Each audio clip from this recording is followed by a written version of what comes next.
Alors, éthique et responsable, mais qu'est-ce que ça veut dire? Aujourd'hui, tout le monde prétend et le dit. Moi, je vous propose simplement de déterminer ce que ça veut dire, tel que je vous le propose, dans les accompagnements que nous aurons l'occasion de vivre ensemble. Alors, plusieurs éléments. Un premier, nous sommes tous égaux. Le premier, nous sommes tous égaux. Alors, qu'est-ce que ça veut donc dire? Ça veut dire le respect de la confidentialité de ce que vous me direz. Ça veut dire la liberté absolue de conscience dans laquelle vous vous exprimerez. Ça veut dire aussi le respect de soi-même et des autres, moi à votre égard, vous à mon égard. Ces trois éléments-là sont des éléments premiers de ce qui constitue la base de tout accompagnement. Nous sommes égaux et nous nous respectons en tant que tels. Un deuxième, nous sommes tous ensemble dans une communauté de vie, parce que l'être humain ne sait pas vivre seul. La particularité de l'accompagnement, et c'est sa troisième dimension éthique, c'est que, par définition, nous avons tous des dons et du temps que nous pouvons consacrer, alors bien sûr, à notre vie personnelle, bien sûr,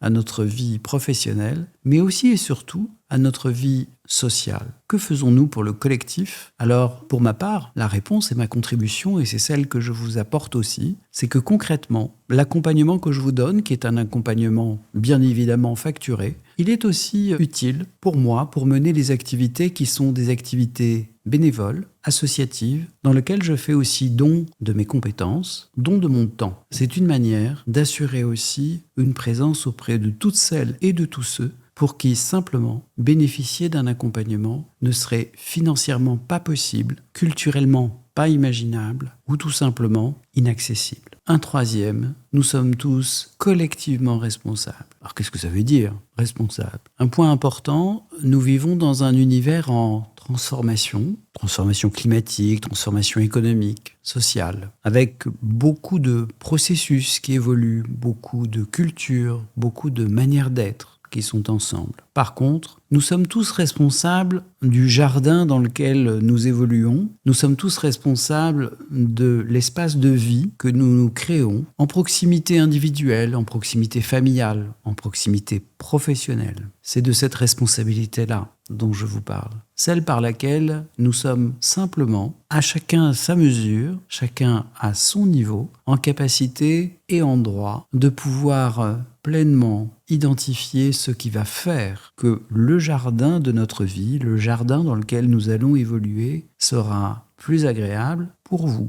Cette responsabilité, c'est la vôtre parce que vous avez choisi de venir me voir, mais c'est aussi la mienne parce que j'entendrai vous questionner et vous apporter en tout cas quelques éclairages sur des points essentiels pour la suite de votre parcours. Alors pourquoi est-ce si important de parler d'éthique et de responsabilité? C'est pas obligatoirement seulement, comme je l'évoquais, parce que beaucoup en parlent. Non, pas du tout. C'est un élément déterminant pour moi dans la manière dont je peux être présent à vos côtés. C'est une garantie d'abord pour vous, parce que quand je vous parle de déontologie, de la liberté absolue de conscience, qui soit aussi bien la vôtre que la mienne, eh bien, c'est tout simplement un élément majeur de la qualité de l'accompagnement. Mais ça a aussi du sens pour moi, tout simplement parce qu'il me semble important dans les métiers d'accompagnement, où on est auprès d'un tiers, auprès de vous en l'occurrence, d'être aussi dans cette capacité de dire comment je vous respecte, comment je vous reconnais, comment je vais être à côté. Pas seulement avec des outils du professionnel, pas seulement avec une technique, pas seulement avec des savoirs théoriques ou une expérience. Le comment en termes de contenu, en termes de posture, en termes simplement d'atmosphère et de conditions dans lesquelles vous pourrez vous confier, évoluer, grandir, transformer la donne et donner une nouvelle dimension. Donc c'est effectivement majeur parce que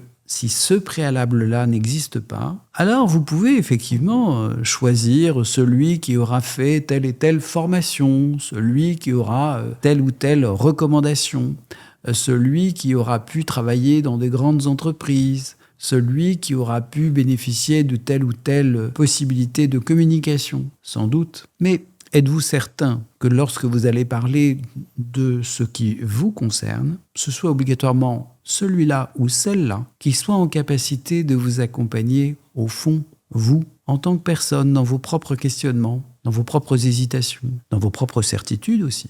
Si vous n'avez pas cette garantie, vous ne pourrez pas concrètement évoluer pleinement. En tout cas, c'est ma position. Maintenant, comme toute question d'éthique et de responsabilité, chacun est libre de la mettre à la position où il l'entend. Pour ma part, c'est une position majeure dans l'approche que nous pourrons avoir ensemble. C'est un élément clé de tout ce qui constitue l'accompagnement, le cadre dans lequel il se déroule, la manière aussi dont il va pouvoir intervenir. Alors ça va sur des choses très concrètes. Je vous en ai dit quelques-unes sur les temps de confidentialité, les moments où des notes peuvent être prises et puis d'autres moments où il n'y en a pas.